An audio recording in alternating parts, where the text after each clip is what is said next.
morning, wall breakers. My name is George McGaffin. I am the host of Beyond the Walls. This is my agoraphobia, depression, anxiety, panic attack, mental health podcast. And this podcast is designed to help people that are just like me. I'm no doctor. I'm not going to school for this. I'm not a therapist. I am in therapy, but I am not a therapist.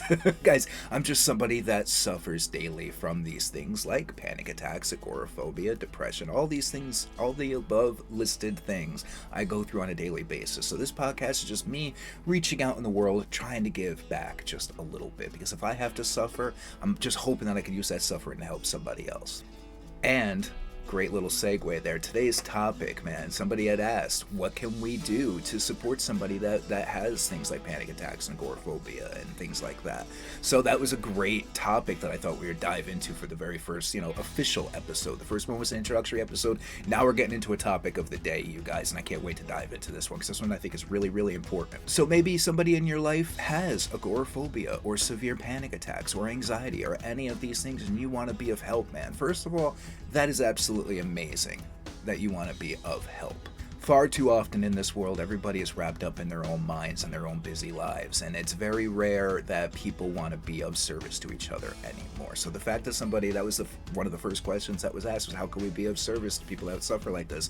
That touched me, because that means that it's resonating with people and they want to be of help to other people in their own lives. So what can you do to be of help? Well, I'm going to tell you what I do for my son. My son suffers as well, just as much as I do, and I'll tell you exactly what I do for him, and it helps me in that same moment.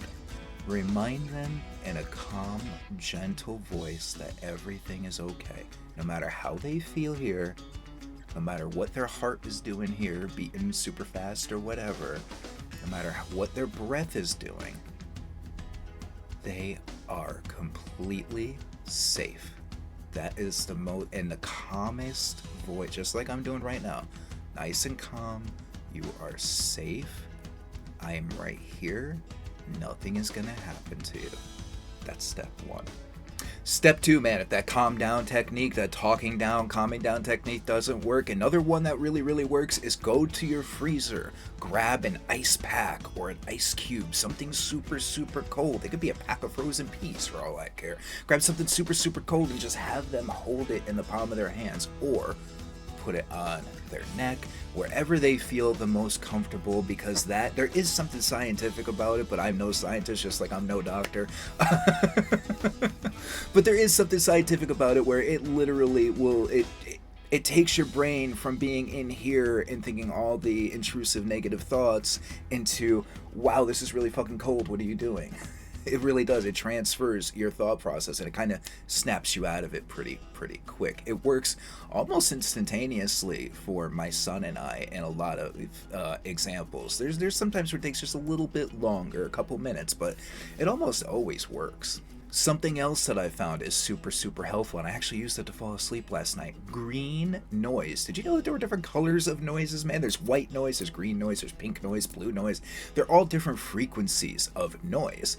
And the green noise, I found, helps the intrusive thoughts. I don't know what it is. Again, it's something all sciencey with the brain that it goes way above my pay grade. But it truly seems to help, man. It calms down the racing thoughts. I noticed that just last night when I was laying in bed and listening to the green noise to fall asleep, that I wasn't having so many intrusive thoughts, negative or positive, just intrusive nighttime thoughts like I always have trying to fall asleep. And it took almost all of them away, you guys. It was incredible. So those are my top 3 things that you could do. The calm down, talk down technique. Okay, just in a very calm voice. Maybe even put your hands on their shoulders or what have you. And just, you're safe. I'm right here. You're fine. If they're still very amped up, you try the ice technique. If they're still really amped up, you can go to the green noise, or you could do a combination of all 3. But those are the top 3 that seem to work for me and my son the most. And I really hope that somebody out there gets something out of it. If you're helping somebody else out, let me know how that works for them. If you're helping yourself out, man, let me know how it works for you. And guys, I can't wait to get into the next episode, man. Let me know in the comments what you guys want to talk about next.